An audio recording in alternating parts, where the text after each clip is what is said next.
Hello friends. Current affairs फरवरी 2026 part 2 के क्या क्या इंपॉर्टेंट न्यूज़ है, चलिए देखते हैं हम। जापान से खबर है हमारे नॉर्थ ईस्टर्न स्टेट से नए चीफ मिनिस्टर वहां बने हैं। और दुनिया में एक प्रथा जो बिल्कुल ही इसको डिटेस्ट करना चाहिए और सभी को इसके लिए आवाज उठानी चाहिए, और वो है फीमेल जेनाइटल म्यूटिलेशन। जी हाँ, 5 साल से 15 साल की छोटी लड़कियों के जेनाइटल्स के सर्टेन सेक्शंस को, सर्टेन पार्ट्स को रिमूव कर दिया जाता है। ऐसा कहाँ होता है और इसके बारे में क्या न्यूज़ है, हम लोग इन सब चीज़ों को आज डिस्कस करेंगे। तो शुरू करते हैं करंट अफेयर्स फरवरी 2026 पार्ट 2।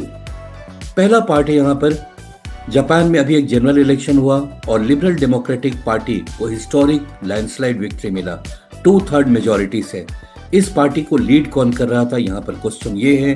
और राइट आंसर है इसका सनाई टाकाइची। सनाई टाकाइची अभी हाल ही में यहाँ पर प्राइम मिनिस्टर बनी है इस कंट्री की। तो Sanae Takaichi led the Liberal Democratic Party to a historic landslide victory in Japan's 2026 general elections, securing a 2/3 super majority in the lower house of parliament. This decisive mandate came just months after she assumed office as Japan's first female prime minister. Now, Japan के बारे में कुछ बड़े interesting चीज़ें हैं, जैसे Japan का bullet train बिल्कुल पंक्चुअल होता है। यहाँ पर यहाँ के जो राजतंत्र है, जो राजा रानी है, और ये hereditary, the longest hereditary monarchy है यहाँ पर, और इसका नाम है यामातो। यहाँ पर और भी कई इंटरेस्टिंग चीज़ें, यहाँ पर अगर किसी को नूडल्स आप देंगे खाने के लिए तो स्लर्पिंग की आवाज़ उनके माउथ से आती है, और ऐसा वो जानकर करते हैं वहाँ के लोग, ताकि जिन्होंने दिया है, जिन्होंने उनको ऑफर किया है नूडल्स खाने को, उनको लगे कि उनका दिया हुआ ये नूडल्स बहुत पसंद आया। ऐसे ही बहुत सारे इंपॉर्टेंट न्यूज़ हैं, इंपॉर्टेंट पॉइंट्स हैं जापान के बारे में जो हमें जानना चाहिए। जैसे इसका निकनेम है land of rising sun, Japan का पुराना नाम निहोन और निप्पॉन है। जापान का लॉन्गेस्ट रिवर है शिनाओ रिवर, और यहाँ का सबसे ऊंचा माउंटेन है माउंट फूजी। आइए अगला पॉइंट देखते हैं यहाँ पे, the new chief minister of Manipur. हाल में मणिपुर में राजतंत्र, ये प्रेसिडेंट रूल खत्म हुआ और वहाँ पर नए चीफ मिनिस्टर बने हैं, और ये हैं वो नए चीफ मिनिस्टर। और पीछे फोटो से तो आप समझ ही गए होंगे कि पार्टी इनकी कौन सी है, बीजेपी से हैं। इनका नाम बताना है, ये 4 ऑप्शन में से क्या है।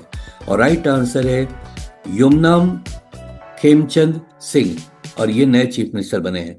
सो his selection comes as at a critical time as president's rule imposed after prolonged ethnic violence and political instability is set to end. अब ऐसा लगता है वहाँ पे बहुत समय से लड़ाई चल रही थी, दो अलग अलग ग्रुप में, एक तरफ मेतीस थे, दूसरी तरफ नागाज थे।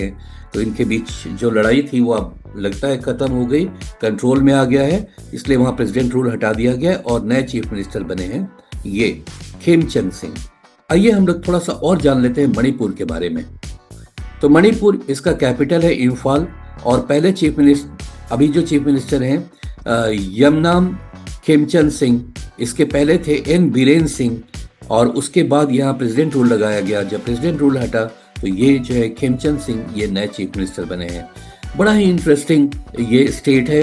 यहाँ पर एक ऐसा मार्केट है जो सिर्फ फीमेल ही वहाँ पर सामान बेच सकती हैं, ट्रेड कर सकती हैं, और मेन वहाँ पर बिल्कुल अलाउड नहीं है। इस स्टेट का एक निकनेम है ज्यूल ऑफ इंडिया, और Loktak lake the biggest fresh water lake in eastern India, और वो है मणिपुर में।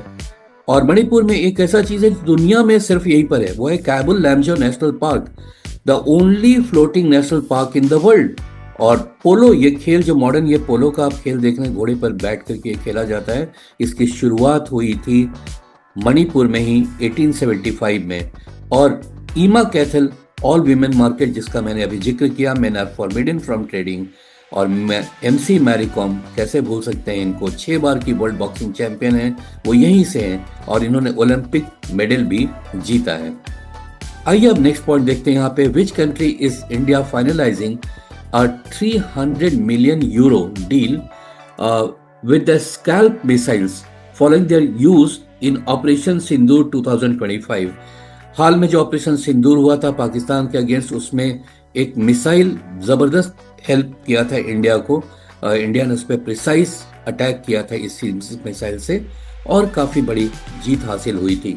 ये मिसाइल स्कैल्प मिसाइल्स ये फ्रांस की देन है और अभी उनके साथ डील किया गया ताकि और भी ज्यादा मिसाइल्स ये खरीदे जा सके। तो आपको याद रखना है कि ये स्कैल्प मिसाइल्स का जो डील है ये मिसाइल कौन कंट्री बनाता है। तो यहाँ पर आंसर है यहाँ पर फ्रांस। और टेकअवेज देखते हैं। France is the country with which India is finalising Euro 300 million deal for scalp missiles. The agreement comes after the successful and precise deployment of these missiles during Operation Sindoor in 2025, reinforcing confidence in their effectiveness. बहुत effective रहा है ये recent सिंदूर operation में। Next आ रहा है यहाँ पर Which state emerged as the largest wool producer in India in 2026? So, कौन सा स्टेट में सबसे ज्यादा वूल प्रोडक्शन हुआ है, यहाँ पर ये पूछा गया है। And this is nearly half of the countries total wool output. वो राइट आंसर है इसका राजस्थान। और फ्रेंड्स ये टेक अवेज तो नहीं पढ़ पा रहे हम, थोड़ा पीछे चला गया है, प्रॉपरली ये नहीं आ पाया। हम नेक्स्ट न्यूज पर आते हैं। During which period is World Interfaith Harmony Week? यानी सभी अलग अलग धर्म के लोग आपस में हार्मनी बनाए रखें, इसके लिए एक वर्ल्ड इंटरफेथ हार्मनी वीक मनाया जाता है। ये कौन से वीक में मनाया जाता है वो यहाँ पर क्वेश्चन है और इसका राइट आंसर है फरवरी 1 से लेकर 7 तक ये मनाया जाता है। टेकअवेज देख लेते हैं। World interfaith harmony week is observed annually from February 1 to 7th, aligning with the first week of February. Proposed by Jordan in 2010 and later adopted by United Nations. तो सबसे पहले जॉर्डन ने ये शुरू किया था और जॉर्डन आपको पता होना चाहिए इजराइल के ईस्ट में पड़ता है ये कंट्री और आजकल बहुत न्यूज़ में है क्योंकि यूएस ने यहाँ पर अपना काफ़ी आर्मी डिप्लॉय कर दिया है और शायद वो कोशिश कर रहे हैं नेगोशिएट करने का ईरान से। होता है या नहीं ये तो अभी 1-2 दिन में मालूम हो जाएगा। So, the initiative is rooted in the common world dialogue, which emphasizes shared values across religion. तो सभी religion के coexistence के लिए, peaceful coexistence के लिए ये week मनाया जाता है February 1 से लेकर 7 तक। Next point आ रहा है friends, again day से related है। On which date is the International Day of Women and Girls in Science observed every year? यहाँ ये पर्टिकुलर डे मना करके हम कोशिश करते हैं ये कि साइंटिफिक फील्ड में विमेन और गर्ल्स भी ज़्यादा से ज़्यादा आए, उनको हर तरह की फैसिलिटी दी जाए ताकि वो भी आगे आए। और ये तारीख है जब ये मनाया जाता है वो है February 11th। So February 11th is observed annually as the international day of women and girls in science by United Nations. The day promotes equal participation of women and girls in science, technology, engineering and mathematics, that is STEM fields. Encouraging women's participation in STEM strengthens innovations, economic growth and sustainable global development.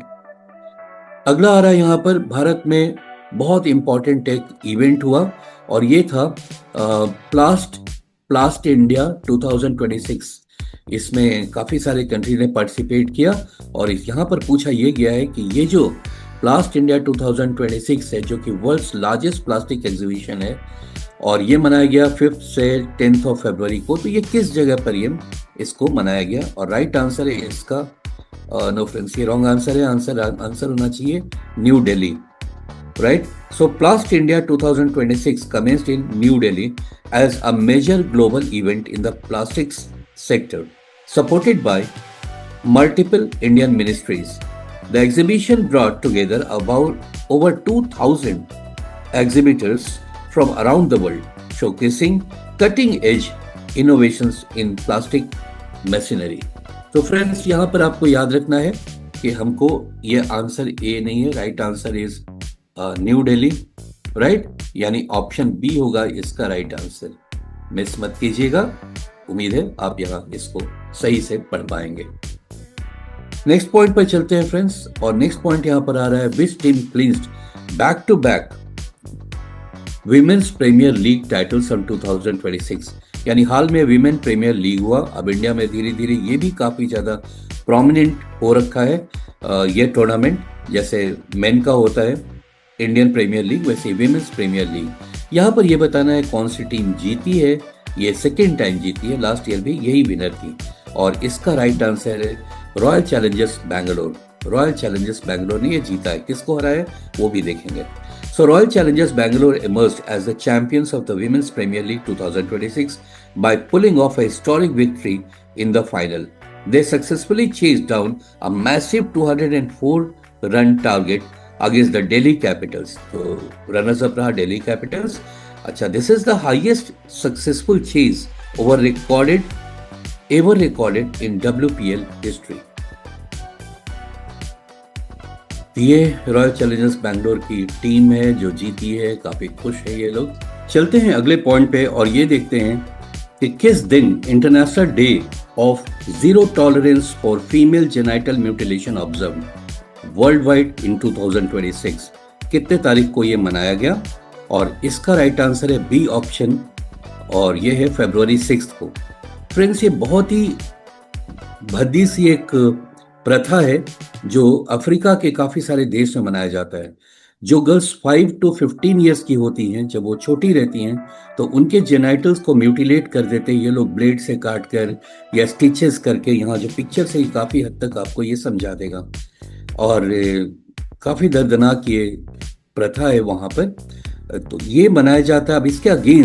अब इसके against लोगों को aware किया जा रहा है और एक पर्टिकुलर डे मनाया जा रहा है कि लोग, ताकि इसके अगेंस्ट में लोग खड़े हों और end FGM, female genital mutilation, end of that. तो आइए इसका टेक अवेज देखते हैं friends. So February 6 is observed globally as the international day of zero tolerance for female genital mutilation. यानी ये एक ऐसी प्रथा जिसके अगेंस्ट बिल्कुल टॉलरेंस नहीं होना चाहिए, जीरो टॉलरेंस होना चाहिए।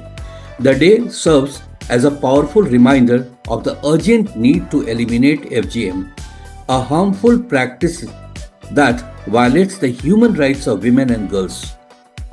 आप समझ सकते हैं कि ये कितने इस प्रथा के अगेंस्ट, ये तो कब से इसके अवेयरनेस आना चाहिए, बिल्कुल जीरो टॉलरेंस इसके अगेंस्ट होना चाहिए। So it draws global attention to the physical, psychological and social damage caused by FGM and emphasizes collective responsibility. With the 2030 Sustainable Development Goals approaching, the observance highlights the importance of sustained political commitment. तो जो भी वहाँ के political parties है, जो leaders है, जो ruling government है वहाँ पर, उसको इसके अगेंस्ट खड़ा होना होगा और ये प्रथा वहाँ पर बिल्कुल ही बंद होनी चाहिए। इसके लिए एडिक्वेट फंडिंग हो, स्ट्रॉन्ग लॉज हो and community-led action to ensure lasting change and protect girls' dignity worldwide. तो ये बंद होना चाहिए। और ऐसा नहीं कि सिर्फ अफ्रीका में, कुछ और देश में भी ऐसा ही प्रथा है, कुछ ट्राइबल्स में भी है। बट यहाँ पर इसलिए ये कहा जा रहा है, फरवरी 6 को स्पेशली मान लिया गया कि इस दिन ये लोगों को ये बताया जाए कि इसके अगेंस्ट बिल्कुल ही जीरो टॉलरेंस होना चाहिए। यहाँ पर मैं आपको कुछ कटिंग्स भी दे रहा हूँ। तो female genital mutilation country profiles, कौन कौन से कंट्री इसको करते हैं, आप चाहें तो इस पे जाकर डिटेल्स में देख सकते हैं। Female genital mutilation statistics market data report 2026। तो ये डाटा unicef.org पर आपको मिल जाएगा, वहां से आप देख सकते हैं। इसको बिल्कुल ही बंद होना चाहिए, राइट। तो चलिए फ्रेंड्स अगले न्यूज पर चलते हैं। फ्रेंड्स अब आकर पहुंच गए हैं आज के लास्ट पॉइंट पे। तो which state approved the use of paper ballots instead of EVMs for upcoming panchayat and civic body elections to strengthen public trust in electoral process? हाल में बहुत लोगों को शिकायत रहती है कि ये जो इलेक्ट्रॉनिक वोटिंग मशीन है उसमें काफी सारा चेंजेस कर दिया जाता है, जिससे कि जो भी पार्टी हारती है वो तो बहुत ही ज्यादा शोर शराबा करती है। तो हाल में एक राज्य ने कोशिश किया है कि हम पुराने सिस्टम जिसमें पेपर बैलेट यूज होते थे उसको यूज करें। तो ये शुरू किया है इस तरह का कैंपेन। और सबसे पहले पंचायत और दूसरे सिविक बॉडीज में जो इलेक्शन होगा वहां पर अब पेपर बैलेट यूज किया जाएगा। तो ये होगा आपको कर्नाटका में। ये वहाँ के ये चीफ मिनिस्टर है और काफी प्रोमिनेंटली इस न्यूज को सारे न्यूज़पेपर में ये दिखाया गया। So Karnataka decided to reintroduce paper ballots. The Chief Minister Siddaramaiah aims to enhance transparency and rebuild public confidence in the electoral system. तो ये थे सारे इंपॉर्टेंट न्यूज फ्रेंड्स। बहुत जल्द इसका पार्ट 3 भी आपके पास आने वाला है। Thank you so much for watching.